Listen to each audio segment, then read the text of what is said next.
Tengan todos y todas muy buenos días. En este domingo estamos acá para alabar y glorificar al Señor, ustedes de su casa y acá nosotros con el Ministerio de la Alabanza, cada quien guardando su distancia. Y nos hemos gozado, ¿verdad? Que usted ha tenido bendición, usted se ha sentido muy bendecido también de alabar con los amados hermanos que nos han dirigido. Y vamos a pasar de una vez a la Santa Cena, pero antes vamos a orar por algunos, por el culto en primer lugar, por el servicio, la celebración al Señor en esta mañana, pero también hemos escuchado que el hermano Stanley ha estado así como afectadito de salud y tiene algún problema digestivo y ha estado con problemas de vómito ahí en su casa. Yo quiero que usted bendiga al hermano, ore al Señor, que Dios tome control, y por los otros amados hermanos que están restableciéndose, como la hermana Marta y otros que están recién operados, hermana Lourdes también. Padre, en el nombre de Jesús, venimos ante tu presencia, te damos gracias, te alabamos, te glorificamos, exaltamos tu nombre, Dios, porque tú eres bueno y eres bueno en gran manera. En esta mañana, Señor, queremos bendecir tu nombre por esta oportunidad y también venimos ante tu presencia con el hermano Stanley. Pedimos que pongas tu mano de sanidad sobre su cuerpo, sobre su estómago, sobre su problema digestivo. Dios, lo bendecimos en el nombre de Jesús. A él, a su nieta que está cuidándole, guardándole, le bendecimos en este día y siempre. A la hermana Marta también, hermana Lourdes y otras, como hermana también Ethel, que fue operada, y bendecimos sus vidas, Dios, creyendo, hermano Alvarito, que se ha recuperado también. Gracias, Padre. Así que, Dios, tú eres bueno y bueno, buenísimo, Dios, especial, amado Señor. Amén. Bendice la iglesia, Señor. Vamos a pasar de una vez a la Santa Cena, ahí guardando su distancia, como estamos. Y usted en su casa, con su familia, bueno, usted en su casa no guarda la distancia porque son una burbuja social. Quiero que ya ustedes están listos. Vamos a leer la palabra del Señor. Primera de Corintios, capítulo 11, el versículo, a partir del versículo 23. Siempre recordándoles, amados hermanos, que la palabra nos exhorta, que la palabra nos insta a examinarnos a nosotros mismos y así participar de los elementos. Con la Santa Cena nosotros conmemoramos, cada vez que lo hacemos, la muerte y la resurrección del Señor. Y el día que como iglesia estaremos allá en su presencia, donde participaremos de la boda del Cordero, y como dijo el Señor, y lo tomará otra vez con nosotros nuevo. Amén.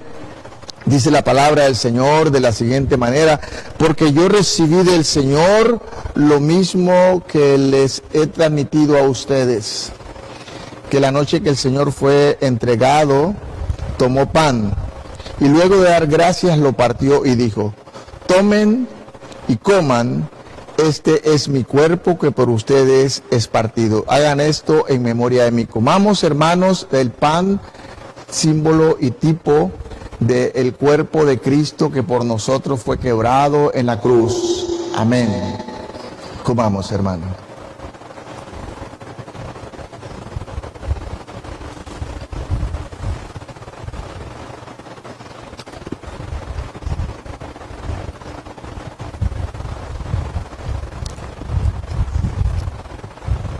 Asimismo, después de cenar, tomó la copa y dijo: esta copa es el nuevo pacto en mi sangre. Hagan esto cada vez que beban de ella en memoria de mí. Así que, amados hermanos, bebamos de la copa de la alianza, la copa del nuevo pacto, de la sangre de nuestro Señor, que fue suficiente y que fue derramada en sacrificio en la cruz del Calvario por sus pecados y mis pecados. Bebamos en el nombre del Padre, del Hijo y en la comunión de su Santo Espíritu. Amén.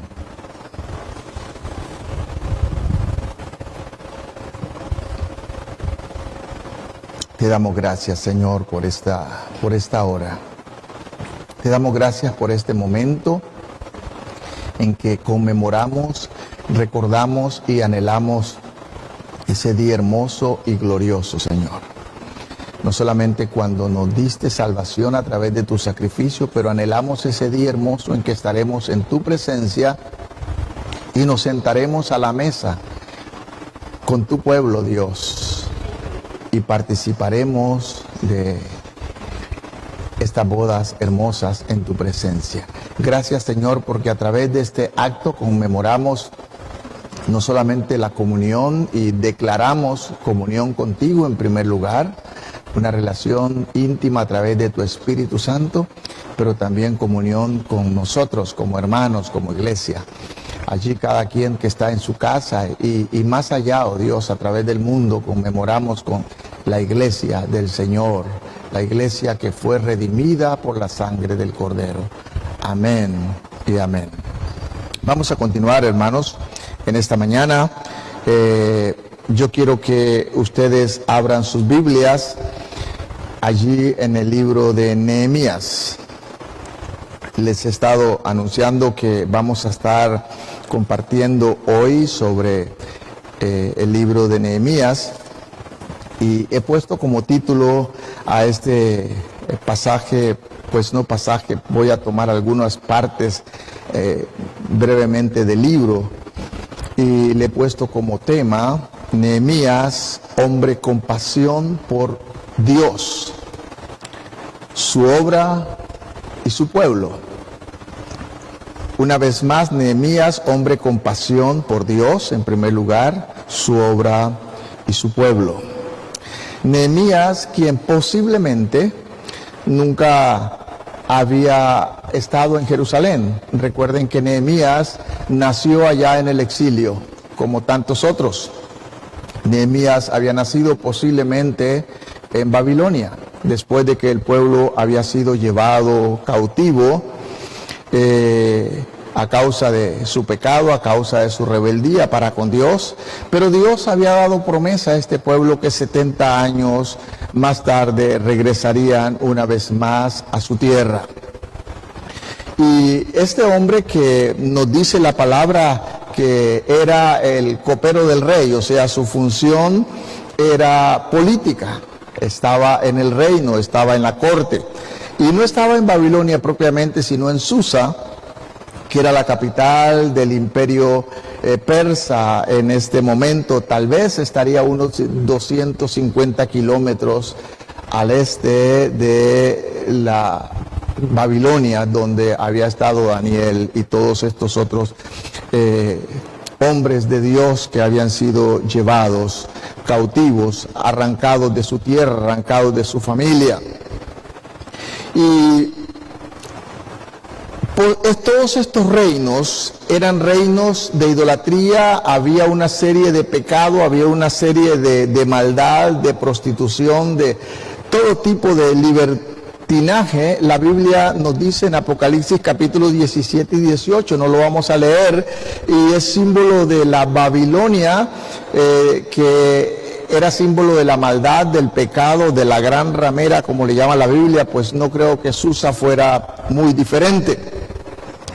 Pero lo que me llama la atención es que este hombre de Dios, Nehemías, que había nacido allá, que había decidido, como Daniel, no contaminarse, sino seguía pensando hasta el momento en el Dios de sus padres, en el Dios de su familia.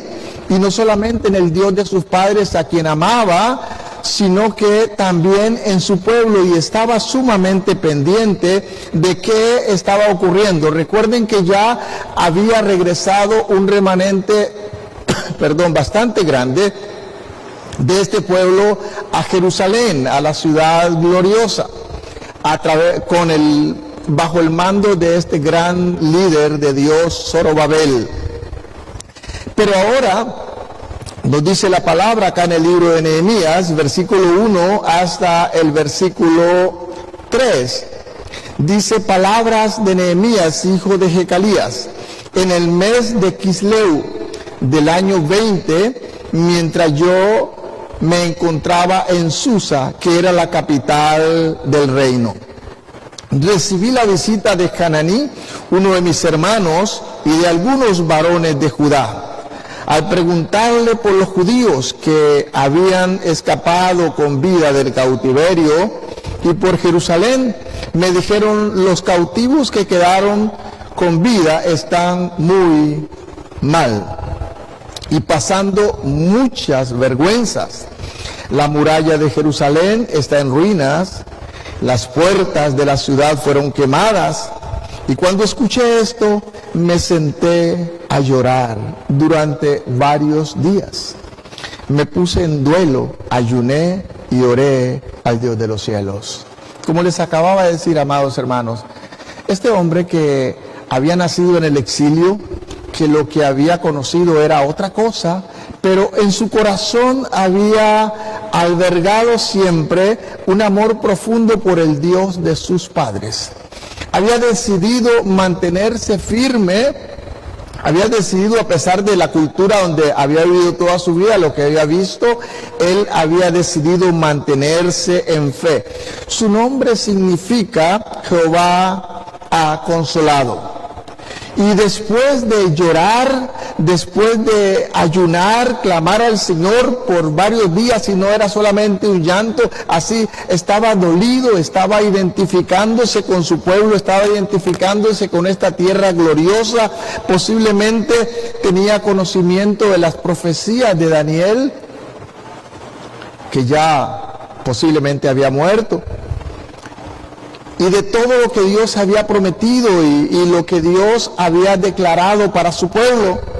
Pero él es un líder, a pesar de ser un político, a pesar de estar en el imperio, ahí en el palacio del rey, posiblemente, igual que Daniel, fuera un eunuco, porque estos hombres no se les permitía no ser eunucos en la corte, más que estaba la reina y otros. Es muy posible que lo fuera.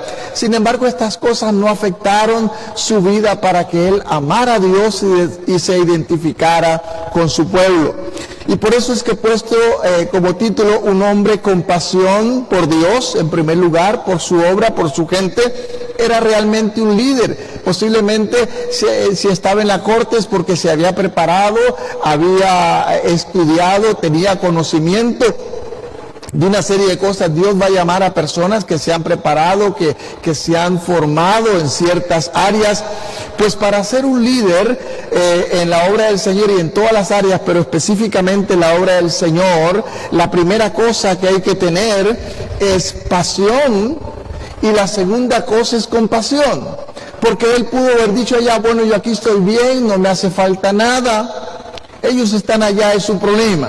Hermanos, somos un cuerpo en Cristo, y la palabra nos enseña que cuando un miembro del cuerpo se duele, todo el cuerpo se duele. No es el problema del hermano, no es el problema de la hermana, el problema de la iglesia en cualquier parte del mundo es nuestro problema. Debemos orar, hermanos, y debemos sentirlo profundamente en el corazón, debemos estar llenos de compasión con los que sufren, y especialmente el pueblo del Señor. Pablo dijo: teniendo compasión y preocupándose por la familia de Dios primero. Entonces, cuando él recibe esta visita de estos familiares y amigos, posiblemente de Jerusalén, y escucha esta noticia, ellos están extremadamente mal. Están en vergüenza, están sufriendo. Jerusalén, las murallas fueron destruidas, las puertas quemadas, están en vergüenza, están en extrema miseria. Recuerden que este gran líder Zorobabel, con mucha dificultad, había logrado poner los cimientos del templo y con una serie de oposición construirle, pero no pudo hacer más que esto. La segunda cosa que un líder espiritual, un líder con pasión por Dios debe tener es aprender a tomar decisiones. Decisiones a veces profundas, pero cuando vamos a tomar decisiones, la primera cosa que tenemos que hacer en nuestra decisión es orar a Dios, es buscar al Señor, porque nosotros podemos pensar que lo vamos a lograr. Pero recuerde que Dios es nuestro guía, nuestro capitán, es que va adelante. Y Nehemías, del versículo 5 al versículo 11, no voy a leer todos los pasajes porque si no habría que leer todo el libro. Y dice el versículo 5: le dije: Señor Dios de los cielos, Tú eres fuerte, grande y temible. Cumple tu pacto, que cumples tu pacto y eres misericordioso con los que te aman. Guarda tus mandamientos. Y voy a ir al final, usted puede leer en su casa luego toda la oración, dice el versículo 11. Te ruego, Señor, que prestes atención a las súplicas de este humilde siervo tuyo y a las de los siervos que honran tu nombre. Concede a este siervo tuyo tener éxito ante el rey para que me conceda lo que le solicite. En esos días dice que era el copero del rey. Era un hombre importante. Recuerden que la vida del rey dependía de su copero. En ese tiempo era muy de moda envenenar a los reyes con la comida. Así que ellos siempre probaban la comida, el vino, antes de que el rey lo tomara.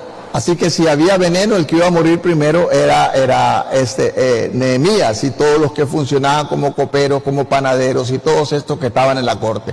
Así que, hermanos, imagínense la confianza que el rey debía tener. Era alguien apreciado. Y qué interesante que de este pueblo de Dios que había sido exiliado, aún los que habían nacido en el extranjero, seguían amando al Dios de sus padres. Yo pienso que había ganado este privilegio porque se lo había ganado como Daniel con su vida, con su testimonio. Y la otra cosa que debe tener un siervo de Dios, Jesús lo dijo, que debemos de ser astutos, audaces. Hay que tener audacia porque después de orar, después de clamar al Señor, pues un día viene delante del rey y el rey le dice, ¿qué pasa? Algo pasa en ti, veo que estás diferente, no eres el mismo, no estás alegre, no estás enfermo. Y esto lo asustó porque podría ser que el rey le mandara a quitar la vida, o sea, podría pensar que se estaba gestando un tipo de traición, alguna cosa. Y él dice que tuvo temor delante del rey, pero le abrió su corazón al rey y le dice, ¿cómo no he de estar triste si el sepulcro de mis padres allá en Jerusalén y la ciudad de mis padres está en ruina? Él había orado y Dios había concedido favor a Nehemías. Pues luego en el capítulo 2 nos dice en el versículo 1, en el mes de Nisan, bueno, Kisleu, que era el calendario judío, esto estaba ocurriendo más o menos, o sea que era la fecha que se daba, esto era entre el mes de noviembre y diciembre del año 20 del reinado de este rey, de Artajerjes. Y luego, recuerden que el año, bueno, no sé si ustedes sabrán todos, pero el año judío comenzaba con el primer mes del año, que era el mes de Nisan.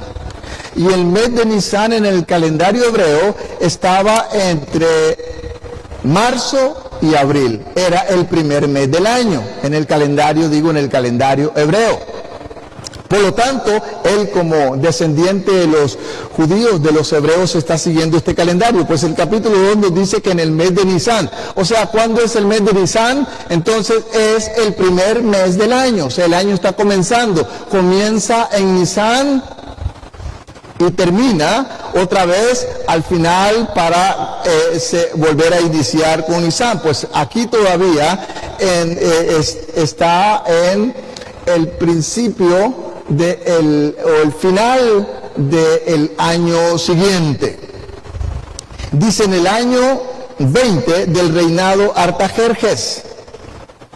Mientras yo me disponía a servirle el vino al rey, me miró como nunca antes me había visto triste en su presencia y me preguntó, ¿por qué estás triste, Nehemías?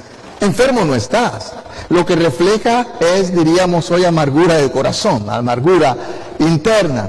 Y él le declara al rey lo que realmente está pasando, lo que realmente está viviendo y está ocurriendo. O sea, pero él tuvo audacia para cambiar esta situación negativa en positiva y toma la oportunidad para declararle al rey lo que está pasando con una intención, lograr algo, no para sí mismo, para su pueblo y para la obra de su Dios. Entonces, la otra cosa que vemos ahí es que alguien que sirve al Señor, un líder espiritual, debe estar dispuesto a aceptar la misión, pero ahí va a tener que tener algunos principios de administración, o sea que va a tener que decidir, no es solamente, bueno, Dios me llamó, aquí estoy y a ver qué pasa. Va a tener que tal vez no saber hacerlo todo, pero tomar decisiones cruciales, decisiones básicas que van a cambiar la vida de personas. En el versículo 11 dice que, bueno, el rey le permite, después de que le pregunta, ¿cuánto tiempo durarás en esta misión? Porque él le pide permiso para ir a reconstruir las murallas. Y finalmente el rey le da esta licencia de ir, o sea, a principios del año, finales del año que venía terminando y principios del otro, entre marzo y abril, que era el primer mes del año hebreo. Dice el versículo 2 que en el mes de Nisan del año 20 del reinado de Artajerjes yo me disponía a servirle la copa al rey. Pero luego el rey le autoriza poder regresar más o menos por ahí del año 45 al año 44 antes de Cristo, y le permite regresar allá. En el capítulo 2, el versículo 7 y 8, quiero que lo veamos. Dice: también le dije al rey, después de que el rey, en el versículo 6, el rey que tenía a su lado la reina, me preguntó, ¿cuánto tiempo necesitas? ¿Cuándo piensas regresar? Y yo le dije el tiempo que necesitaba, y el rey consintió. Sabemos por la historia de lo que nos dice la Escritura, que él no regresó a Susa hasta después de 12 años después. O sea, imagínense, le dieron una licencia de 12 años para ir a hacer este trabajo. Muchas veces, hermanos, queremos que las cosas pasen rápido, pero muchas de las cosas son a largo plazo y tenemos que ir con paciencia, dejando que Dios vaya moldeando, que Dios vaya glorificándose. Y dice, versículo 7, también le dije al rey, y por eso hablo de la audacia, si es la voluntad de su majestad que se me den cartas para los gobernadores del otro lado del río, para que me permitan pasar y que yo pueda llegar a Judá. O sea, no solamente el permiso, rey, ahora quiero que colabores, ahora quiero que me des cartas, ahora quiero que me des allá, que proveas. En el versículo 8, y una carta para que Asaf, el guardián de los bosques del rey, me provea de madera, la madera necesaria para reforzar las puertas del palacio, del templo, las murallas de la ciudad y la casa donde voy a vivir. Rey, quiero ayuda también. A veces somos tan tímidos, hermanos. A veces somos tan tímidos que nos limitamos, bueno, si le sobra algo allí. No, tenemos que, cuando Dios está con nosotros, tenemos que confiar. He visto algunas iglesias que aún las personas que no conocen a Cristo colaboran para la obra. Tenemos que ser audaces cuando Dios está allí, porque no es para enriquecerse nosotros. Él, recuerden que amaba a Dios, pero amaba su obra, y tenemos que procurar lo mejor para la obra. Algunas veces me dicen cuando estamos trabajando acá que yo regateo, que sí, hermano, yo amo la obra y quiero lo mejor, estamos buscando, no tenemos dinero, pero tenemos un Dios grande. Así que una de las cosas importantes, la tercera cosa, es que un líder espiritual debe tener audacia, debe ser atrevido, debe creerle al Señor y debe pensar que Dios está al frente en la obra. Pero en el versículo 11 del capítulo 2 dice que 3 días después que llegó, había pasado un tiempo viajando para llegar a Judea, y 3 días después que llega, no dice, ay, estoy profundamente cansado, voy a tomarme unas vacaciones de unos 15 días para reposarme, para recuperar fuerza. No, hermano, la obra precisa, hay que hacerla ahora, no hay que esperar a mañana. Dice la palabra que no dejemos para mañana lo que podemos hacer ahora. Este es el tiempo de Dios. Y 3 días después se levanta y va a su segunda etapa. Un líder espiritual también debe saber evaluar la tarea que Dios le ha dado. Y lo primero que hace es que en la noche se va y empieza a evaluar qué es lo que tiene que hacer, en qué me he metido. Pero si Dios está conmigo, si Dios está con nosotros, ¿quién contra nosotros? Dice que se monta en su cabalgadura y se va a ver el terreno en el cual iba a trabajar. Es importante que nosotros veamos, que conozcamos el terreno donde estamos, qué es lo que nos corresponde hacer, cómo lo vamos a hacer. La segunda cosa que él, después de ver el terreno, un líder debe dimensionar lo que le toca hacer y dimensiona el tamaño de la obra en que se está metiendo. ¿Cuánto le va a llevar esto? Dimensiona que no es un trabajo pequeño, que no es un trabajo fácil. Y después de dimensionar, evaluar esto, ahora empieza a evaluar los recursos que tiene. Como iglesia, hermano, nosotros tenemos que evaluar los recursos que tenemos.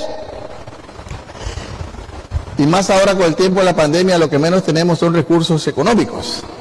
Pero tenemos algo valioso y es lo más importante, es el recurso humano. Y él se dio cuenta que había un pueblo grande, que había un pueblo fuerte, pero había un problema, este pueblo estaba desmotivado. Muchas veces, hermanos, en la obra uno siente que el pueblo está desmotivado, más ahora con lo que pasa tanto tiempo de no venir a la iglesia. Y si uno se desmotiva igual, pues ¿para dónde vamos? Para ningún lado.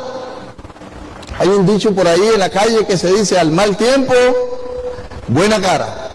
Amén. Y más cuando estamos en Cristo.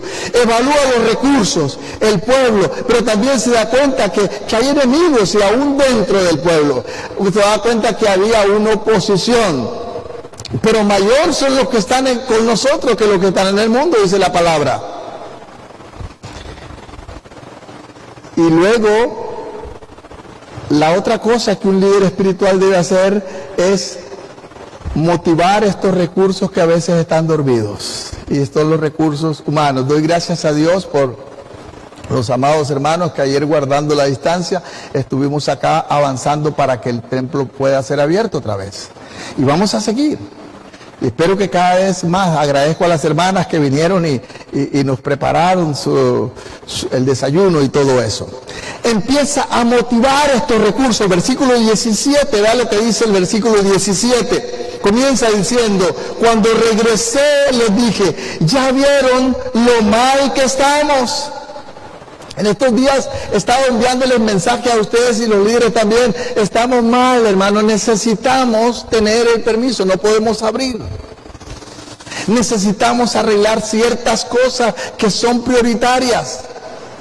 Y gracias a Dios por los hermanos que han estado respondiendo. Ya vieron lo mal que estamos. Jerusalén está desierta y todas sus puertas han sido quemadas. ¿Qué vamos a hacer, hermano? Esto no va para ningún lado. No dijo eso. Anímense, levántense y vayamos. Nadie va a venir a hacerlo por nosotros. Mandé un mensajito antes que decía, este es el templo del Señor, pero es el nuestro, hermano. Nadie va a venir a hacernos nada, vamos a tener que hacerlo nosotros. Este es el templo del Señor y es nuestro. Y qué bueno, hermanos, que estamos entendiendo eso. Qué bueno que necesitamos recursos de toda la manera. Anímense, vayamos, levantemos las murallas de Jerusalén. Basta ya de estar en vergüenza. Basta ya de estarnos diciendo, esto no va para ningún lado, no podemos, ¿qué va a ocurrir? De estar echando la culpa al otro. Me anima mucho lo que el hermano Wilber muchas veces dice, hermano, olvide el pasado solamente le sirva como referencia para ir y proyectarse adelante. No sigamos pensando lo que teníamos o lo que no teníamos, lo que alguien hizo o lo que alguien no hizo. Es lo que yo tengo que hacer ahora. Lo que yo voy a hacer ahora con la ayuda del Señor. Y la tercera cosa, el tercer punto general que un hombre espiritual de Dios tiene que hacer, ya hizo una evaluación, ya vio el terreno, ya vio los recursos que tenía, que no económicamente, no muchos, pero tenían un recurso valioso, el recurso humano. Tenemos un recurso valioso, somos una iglesia, amén. Estamos juntos y juntos podemos y vamos para adelante. Lo vamos a lograr, ya lo logramos en Cristo. La tarea es inmensa, la tarea es grande, nos hemos dado cuenta que nos faltan cosas, que para esto de seguir transmitiendo y poder seguir llevando el mensaje, tuvimos que aprender, hermanos, sobre la marcha. Tuvimos que innovar y vamos a seguir innovando, pero la obra no se detiene. Amén. Porque usted y yo, el Señor nos ha llamado. Y gloria a Dios, yo alabo a Dios por el liderazgo que Dios nos ha dado. Tenemos líderes capaces, tenemos líderes fuertes, tenemos líderes decididos, tenemos líderes que aman al Señor. La tercera cosa es que hay que accionar. ¿Y qué fue lo que dijo en el capítulo 3? Le dice al pueblo, bueno, ya evaluamos todo. Y nos damos cuenta que solamente tenemos nuestras manos. Nos falta recursos. No. Manos a la obra. Eso es lo que tenemos. Bueno, manos a la obra. Vamos. Ahora, hay que comenzar. Desde el versículo 1 hasta el versículo 32 nos describe lo que este pueblo que estaba desmotivado logró a través de la motivación de un hombre que Dios había llamado, que sí tenía principios de administración, que sí sabía cómo iba a describir la situación, que él mismo no lo podía hacer solo. Yo como pastor y con mi esposa no podemos hacerlo solo, pero juntos podemos hacer cosas que ni siquiera imaginamos en el Señor. Amén. Y vea lo que dice, leamos del versículo 1 al versículo 3. Entonces el sumo sacerdote Eliasib y los demás sacerdotes se dispusieron a construir las puertas de las ovejas, la repararon, la torre hasta Jamea y construyeron la torre de Hananel. Y ahí sigue hablando de todo lo que hicieron. Si usted empieza a ver este capítulo 3, se va a dar cuenta todo lo que estaban trabajando. Todo el mundo se puso a trabajar. Reorganizaron su casa, reorganizaron las personas que estaban bajo su mando, su autoridad. Pero una de las cosas importantes, hermanos, estos líderes iban delante del pueblo. Ellos eran la primera cabeza, no mandaban a los demás, vaya a hacer. No, estaban al frente. Yo creo que un líder espiritual debe estar primero al frente. Debe decir, aquí estoy yo. Debe estar marcando la ruta, no solamente esperando que los demás hagan. Porque vamos a encontrar situaciones difíciles. En el versículo 5 de este pasaje encontramos una manchita negra. Verso 5. A su lado estaban los tecoitas. Aunque la obra del Señor no se contó con la ayuda de los jefes de este pueblo. Eran los descendientes de este lugar de Tecoa, de donde venía el profeta Amós. Ellos dijeron, con nosotros no cuente. Hermanos, vamos a encontrar gente, ¿verdad? Que encontramos en la iglesia así, que con nosotros no cuenten. No solamente que soy negativo, pero yo no estoy, yo no tengo el tiempo, yo tengo esto, tengo lo otro. Me parece, allá en las fiestas de bodas de las que habla Jesús, esta parábola que Jesús dijo cuando el Señor les llamó a la fiesta, al banquete que había preparado para ellos, y aunque habían dicho que sí, luego dijeron, bueno, tengo que ir a ver una finca que compré, tengo que ir a ver unos bueyes, y uno a uno empezó a excusarse, y no fueron. Luego el Señor dice que le dijo, el dueño de la fiesta, símbolo del Señor, le dijo, vayan por las calles y busquen a los vagos, los que están ahí, hasta que mi casa sea llena. Pero todavía hay campo, sigan yendo, sigan y tráiganlos a todos. porque mi cena está lista.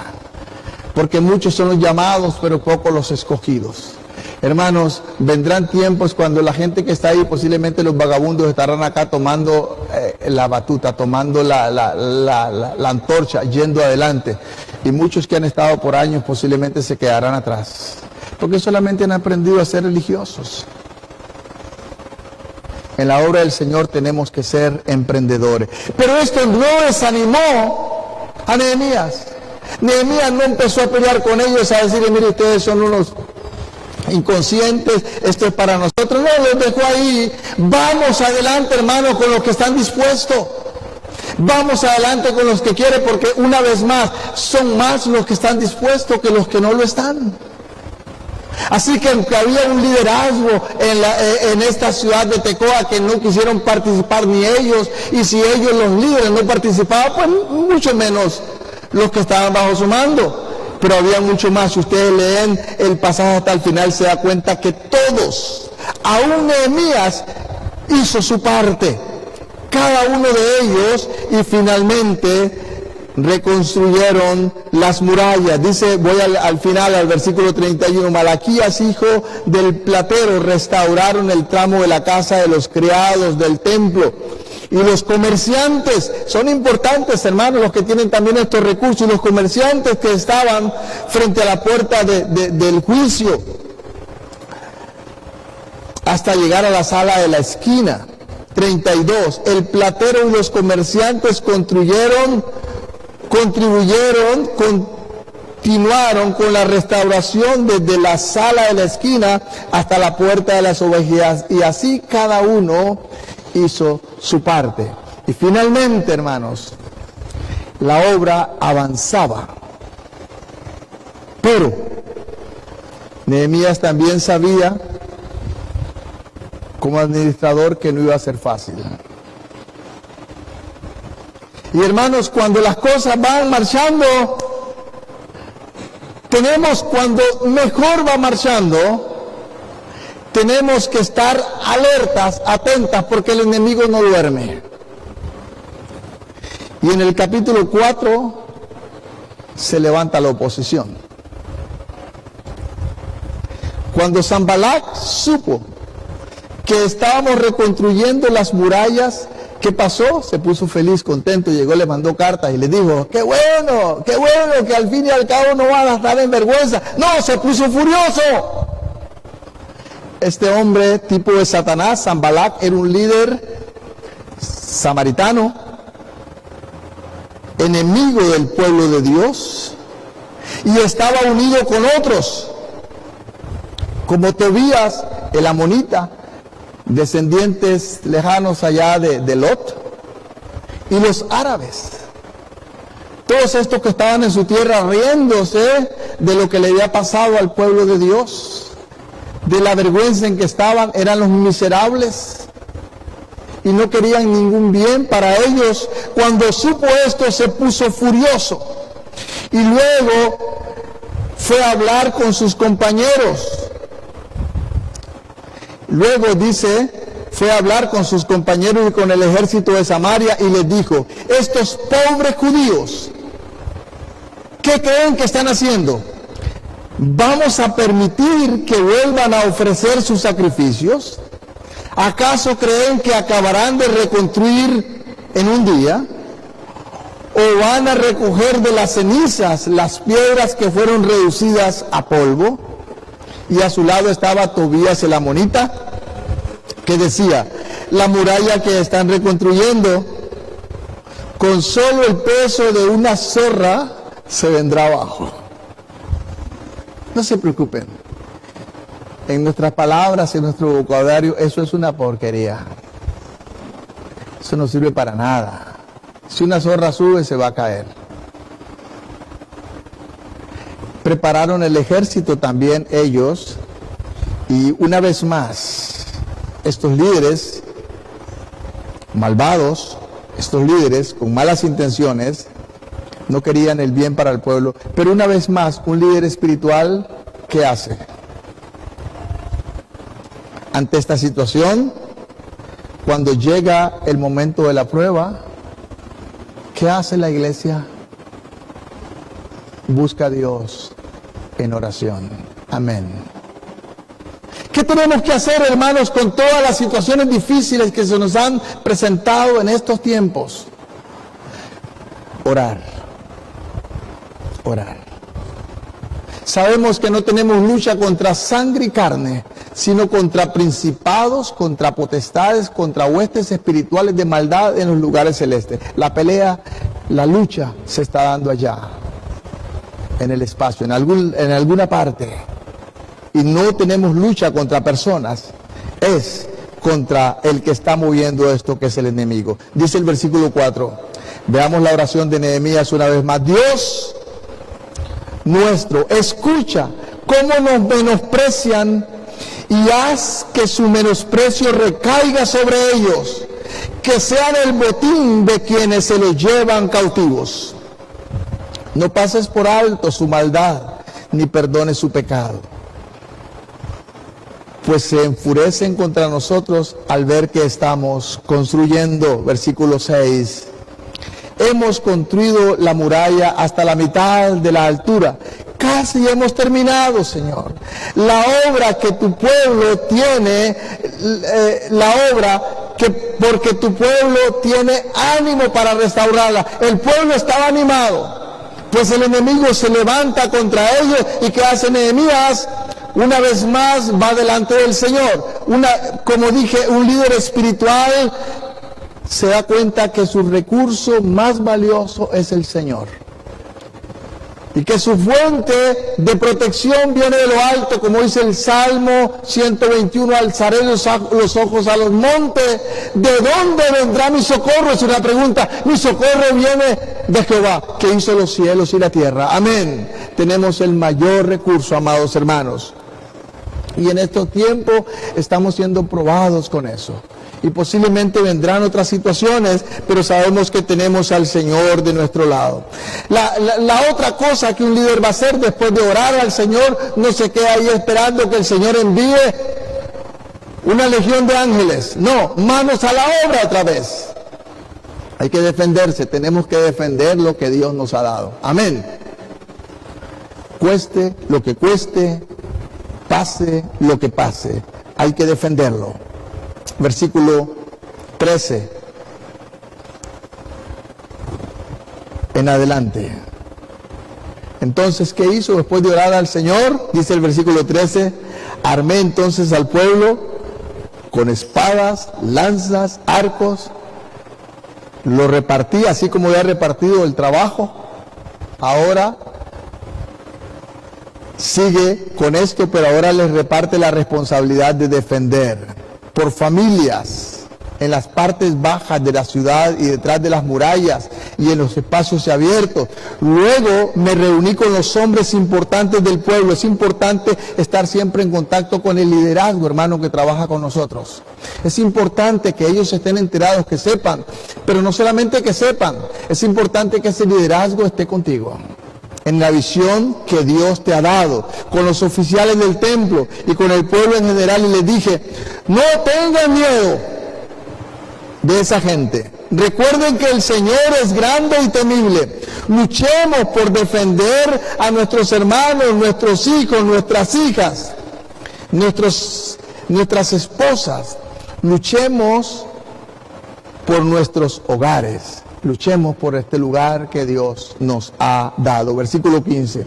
Cuando nuestros enemigos supieron lo que habíamos decidido hacer, que Dios había desbaratado sus planes, regresamos a la muralla para continuar con nuestra tarea, con nuestra obra, con el trabajo que Dios nos ha encomendado. Versículo 16. Y a partir de ese día, la mitad de los hombres trabajaba en la reconstrucción, mientras que la otra mitad se mantenía vigilante con sus lanzas, arcos, espadas, corazas. Los jefes de todas las tribus apoyaron. Es importante, hermanos, en los ministerios, sea ministerio de alabanza, sea ministerio de niños, sea ministerio de mujeres, sea ministerio de hombres, sea ministerio de alabanza, que los líderes estén comprometidos, que los líderes estén impartiendo la visión.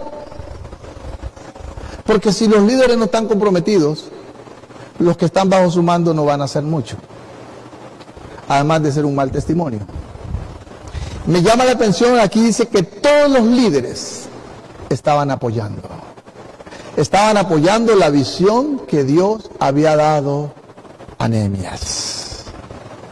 Tanto los que reconstruían la muralla como los que acarreaban los escombros y los que cargaban el material, con una mano trabajaban y con la otra sostenían la espada. Como dice el dicho popular ahí, ¿verdad? Dios rogando y con el mazo dando. ¿Qué quiere decir? Que mientras estamos orando también estamos escuchando al Señor, pero estamos accionando. No estamos ahí esperando a ver qué va a pasar. No, hay que moverse para saber lo que va a pasar, hay que estar en acción. Versículo 18. Y todos los que trabajaban en la construcción llevaban la espada en el cinto. Y a mi derecha y a mi lado estaban quienes tocaban la trompeta. Bueno, porque era extenso el lugar, entonces Nehemías, versículo 18 del capítulo 4.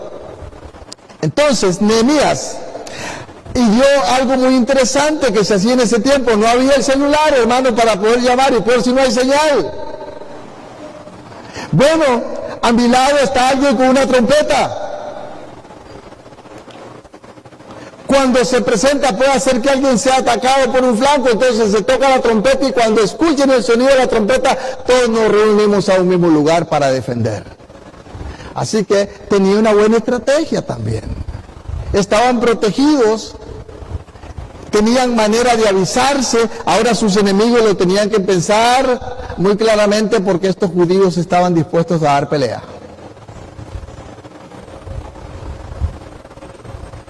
A dar pelea por lo que creían, a dar pelea por lo que amaban, a dar pelea por lo que Dios les había dado. Como iglesia, hermano, tenemos que estar dispuestos a dar la pelea contra el enemigo. En las áreas que sean, porque las puertas del infierno, dijo el Señor, no prevalecerán contra la iglesia. Amén. Y vamos adelante, venga lo que venga, vengan las pandemias, venga lo que sea, la iglesia no va a detenerse. La iglesia no va a detenerse. La iglesia no es una organización, la iglesia es un organismo vivo, movida por el Espíritu de Dios. Amén. Así que vamos y seguimos adelante. Vamos con ánimo. Pero vea lo que pasa en el versículo 19 del capítulo 4. Vea lo que ocurre. Nos dice la palabra de la siguiente manera. Dios mío, desde el 18 dice, y cada uno se mantenía, y cada día la provisión de lo que Dios estaba dando, no, perdón, el capítulo 4, estoy en el 5, y dice el capítulo 4, el versículo 19 de la siguiente manera. Luego me reuní con los hombres importantes, los oficiales del pueblo, y les dije, la obra es muy grande, extensa, nosotros estamos muy separados los unos de los largos de los otros, en la muralla, en toda esta muralla, y dice el versículo 20, por eso cuando oigan el toque de la trompeta, corran a reunirse con nosotros, que nuestro Dios peleará por nosotros. Bendito sea el nombre del Señor, porque todos estaban juntos, como dice el versículo 16, todos los jefes estaban sincronizados en esta visión, y luego encuentran el peor enemigo, hermanos, que no eran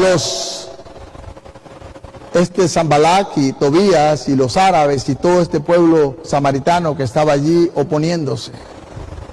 Muchas veces nosotros estamos culpando al diablo por las cosas que está haciendo, pero descubren que hay un enemigo peor que les está corroyendo, que les está haciendo daño y que los había atormentado por muchos años, no les permitía ir adelante. ¿Saben qué era? El pecado interno de ellos. Capítulo 5, el pueblo estaba oprimiendo al pueblo, no los extranjeros, ellos mismos. Los líderes que tenían un poco de recursos estaban esclavizando, le habían quitado la tierra a sus compatriotas, les habían esclavizado a sus hijos y los tenían en miseria. Dice el versículo 1, pero los hombres del pueblo y sus esposas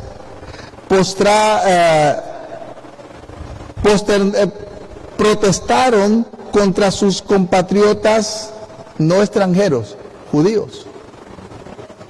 Pues decían, si contamos con nuestros hijos y nuestras hijas, en nuestra familia somos muchos y tenemos que pedir prestado el grano para poder comer y vivir. Otros decían, es tanta el hambre que padecemos que ya hemos hipotecado nuestras tierras, nuestras viñas, nuestras casas a cambio de alimento. ¿Sabe a quién se lo habían hipotecado? A sus hermanos. Había usura en el pueblo, había maldad en el pueblo. Y esto toca a Nehemías de una manera profunda. Versículo 9. Pero añadí esto les dice, pero añadí, esto que están haciendo, le dijo al liderazgo, a los líderes, a los ricos que estaban ahí, esto que están haciendo no está bien. Demuestren en primer lugar, demuestren temor a Dios. Hermanos, el pueblo cristiano tiene que demostrar en primer lugar no afinidad, temor a Dios. Cuando nosotros ayudamos a nuestros hermanos y damos de lo que tenemos para compartir con ellos, más en este tiempo de necesidad, no solamente porque les amamos, sino porque tememos a Dios. Es Dios quien provee, Dios quien nos da. Temed a Dios. Y así tendremos,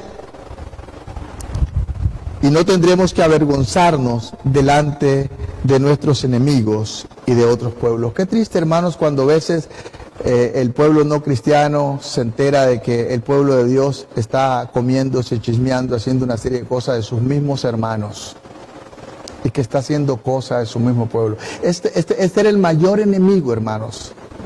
El mayor problema no es el que está afuera, muchas veces soy yo y mis actitudes delante del Señor. Y les dijo, teman a Dios. Y les exhortó fuertemente y les llamó a una reunión y les llamó al arrepentimiento. Pero Dios estaba con él. A veces, hermanos, un líder tiene que confrontar el pecado. Y tiene que ser firme. Y no tiene que decir, bueno, es que mire, es que... Y no tiene que andar por la rama, tiene que ir directo. El pecado es pecado. Y Dios les respaldó en esto, se arrepintieron y dijeron, hemos pecado. No solamente habían cometido el pecado de tomar mujeres extranjeras que Dios les había prohibido, sino que habían tomado las prácticas paganas. Los paganos habían esclavizado, habían llevado en cautiverio al pueblo, pero ellos habían aprendido estas malas costumbres. Vienen del exilio, Dios les ha regresado del exilio después de 70 años, les ha vuelto a la tierra, y cuando llegan a la tierra, lo primero que hacen es retomar su pecado otra vez, esclavizar a sus mismos hermanos. Y esto los tocó, hermanos. El Señor los tocó y dijeron, no vamos a cobrarles más, les vamos a devolver su tierra y les vamos a condonar la deuda. Cuando estamos en una obra grande, la primera cosa que tenemos que darnos cuenta es si hay pecado en nuestra vida. Si hay cosas que están allí afectando, que están corroyendo, que están minando, que están dañando. Y tenemos que cambiar eso primero. La injusticia social, que muchas veces, hermanos, también está en la iglesia. No cerremos los ojos, no nos engañemos, muchas veces está también en el pueblo del Señor. Yo no debo pensar lo que el hermano hace, debo pensar lo que yo hago para el Señor, a conciencia. En estos días alabo al Señor por los hermanos que han sido fieles en apoyar la obra con sus recursos, con lo que sea, pero también tenemos una gran parte, hermanos, que ha dejado su fidelidad. Algunos que no han perdido su trabajo y han dejado su fidelidad. Yo no voy a decir como dijo Nehemías, Señor, míralos. No, es su responsabilidad con Dios. Pero tenemos que ir adelante. Y luego, después de esto, están avanzando rápidamente y en el capítulo 6 se desata otro tipo de cosas. Cuando Nehemías corrige esto del pecado, algunos se sintieron molestos. Y en vez de arrepentirse, no todos, hermanos, van a arrepentirse. Recuerde que la palabra del Señor dice que la iglesia crece juntamente. Dentro de la iglesia tenemos trigo y tenemos cizaña, y no vamos a juzgar quiénes son, ni vamos a decir este es o lo otro, el Señor sabrá. Pero algunos, por sus frutos, dijo el Señor, les conoceréis. Algunos se molestaron y tomaron actitudes negativas. En el capítulo 6, las intrigas siguieron adelante cuando Sanbalat y Tobías y Gersén el árabe y nuestros enemigos supieron que habíamos terminado de reconstruir las murallas. ¿Sabe cuánto duraron construyendo esta muralla? 52 días. O sea, el trabajo lo tomaron en serio, aunque al final fueron 2 años haciendo mejor y mejorando, pero levantando las murallas y las puertas fueron 52 días. El pueblo le puso ganas. Y cuando ellos supieron que habíamos reconstruido las murallas y que habíamos tapado todas las brechas, aunque no habíamos colocado las puertas de madera, me mandaron mensajes y decían, queremos reunirnos contigo. En ese tiempo estos enemigos pasaron a la segunda etapa, ahora querían matar a Nehemías. Pero el problema no estaba ahí porque Dios estaba con él, pero vean el versículo 6. Y cuando decían, ha llegado a nuestras ciudades el rumor, y Gesén lo confirma, de que los judíos y tú piensan rebelarse y que por eso están construyendo las murallas. El problema que me ha ocurrido es que algunos de los mismos líderes que estaban en el pueblo se habían aliado con sus enemigos y han empezado un chismorreo. ¿Y de dónde salían los rumores? De dentro, para sus enemigos. Es más, porque estaban tan emparentados, hermanos. Cuando emparentamos con el pecado, vamos a tener cola que nos pisen. Pues el sumo sacerdote Elías había emparentado con Tobías el amonita y le había construido una sala en el templo, en el lugar donde estaban las ofrendas, y los sacerdotes habían tenido que irse a buscar trabajo porque no podían recoger los recursos, porque ahí estaba un pagano que no era el pueblo, porque el líder supremo, espiritualmente hablando, le había metido ahí, lo tenía bien acomodadito. Y de ahí salían los rumores. Ellos mismos le decían a Nehemías, póngase vivo porque lo van a venir a matar. Métase al templo, ahí estará un poco más protegido porque esta noche vienen a matarte. Y él dijo, ¿un hombre como yo va a esconderse? Qué terrible, hermanos. Los peores enemigos estaban dentro. No todos, gracias a Dios, pero habían algunos que estaban corroyendo, minando. Es terrible esto. El versículo en el capítulo 6 dice que la obra fue terminada. Versículo 15. A pesar de todo, la muralla quedó terminada el día 25 del mes de Elud, que es más o menos en el calendario hebreo entre agosto y septiembre. Eso significa que ellos habían comenzado por ahí de julio a hacer el trabajo este. Y el temor de Dios, versículo 16, cuando terminaron la obra y cuando nuestros enemigos, los de alrededor, lo supieron, ¿qué pasó? Nunca hubo que pelear con ellos. Cuando Dios está con un líder espiritual, sus enemigos van a darse cuenta, no porque Él les amenace, sino porque Dios lo va a hacer. ¿Y qué va a pasar? El temor les va a llegar. Y no solamente el temor, sino hasta el castigo. Nuestros amigos de alrededor lo supieron, se llenaron de miedo y humillados reconocieron la obra que Dios había hecho. Dios había estado presente en esta obra. Humillados reconocieron en la obra que habíamos hecho que Dios había estado presente. Hermanos, no necesitamos pelear con la gente. Necesitamos solamente caminar con Dios. Y Dios peleará por nosotros. Amén. Dice que Moisés era un hombre no menso, era un hombre manso. Hasta que sus hermanos mayores protestaron diciendo, pero ¿quién es este hermanillo menor nuestro? ¿Qué se cree?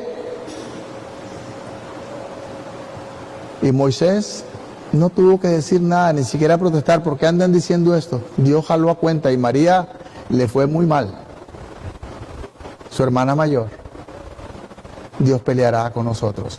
Así que un hombre de Dios, un hombre espiritual, un líder espiritual, simplemente tiene que vivir en comunión con Dios. Y no ocuparse de estas cosas triviales, de lo que están diciendo, lo que no están diciendo. Hay que ocuparse de caminar con el Señor.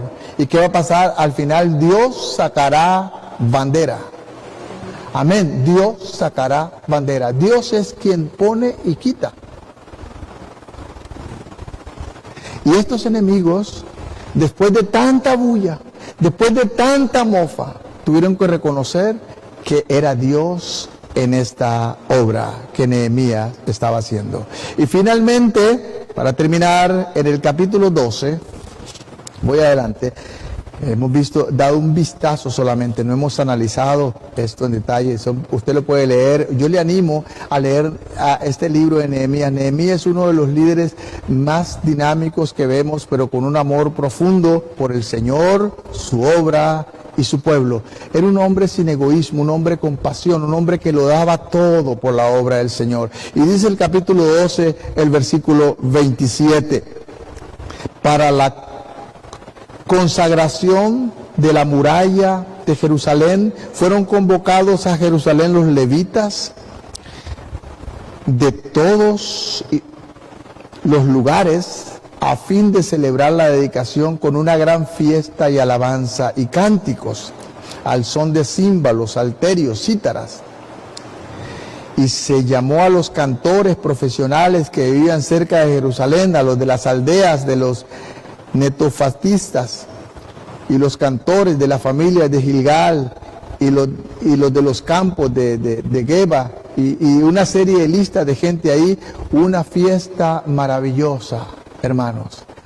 La victoria es dulce, el éxito es dulce, pero para que el éxito llegue, muchas veces hay que llorar, muchas veces hay que sufrir. Hay que pagar el precio. Hay que estar dispuesto a pagar el precio. Hermanos, todo esto va a pasar un día. ¿Cuál será el precio? Pues todavía posiblemente no sepamos el total del precio, pero por lo menos yo como pastor me doy cuenta de la responsabilidad que tengo. Y me doy cuenta que a veces no cuento más que con... Hay días que siento que no cuento más que con el Señor. Pero si el Señor está conmigo, lo tengo todo. Y ustedes, y una vez más, alabo al Señor por los líderes, públicamente doy gracias a Dios. Cristian ha sido un apoyo invaluable. Y ustedes, las damas, las mujeres, ahorita estamos, como decía Nehemías, estamos en vergüenza. No podemos abrir. No tenemos el permiso. Hay una gran tarea. Pero un día, hermanos, tendremos una celebración gloriosa. Amén. Y un día las personas que nos rodean van a darse cuenta que no fuimos nosotros, que Dios está con nosotros. Amén. Y que si Dios es con nosotros, ¿quién contra nosotros? Pero tenemos que ser hombres y mujeres que en primer lugar amamos a Dios. En segundo lugar, amamos su obra. Y en tercer lugar, amamos a cada hermano, amamos a cada persona, amamos a todos aquellos que necesitan del Señor y que somos un ejército. Y que lo que yo puedo hacer o dejar de hacer, nadie lo va a hacer si yo no lo hago. Que nadie lo va a hacer si yo no lo hago. Qué buen tiempo, hermanos, para reflexionar en la vida de este hombre, Nehemías. Como dije antes, que nació en el extranjero, que pudo haber seguido otro camino, pero decidió amar al Dios de sus padres. Amar la tierra de sus padres. Amén. Vamos a orar. Que el Señor les continúe bendiciendo y les motive. El trabajo que tenemos es grande. Padre, en el nombre de Jesús, te damos gracias, te alabamos, te glorificamos.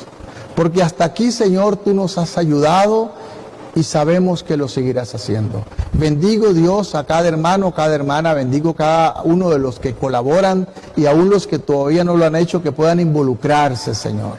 Porque esta es la obra tuya, no es la obra nuestra, no es la obra de los pastores, es la obra tuya, Señor.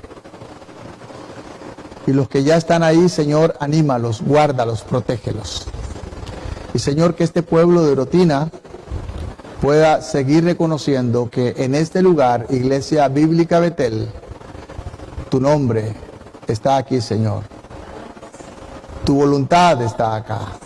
Tú escogiste este lugar, Señor, para que se te adore y muchas personas te conozcan y sean salvas. Bendigo tu vida. Ahí, amado hermano, en su casa, bendigo su vida. Usted que ha estado triste, que ha estado enfermo, le animo en el nombre del Señor a que se levante en fe, creyendo que si Dios está con nosotros, nadie más podrá estar en contra de nosotros, porque mayor es el que está en nosotros que el que está en el mundo.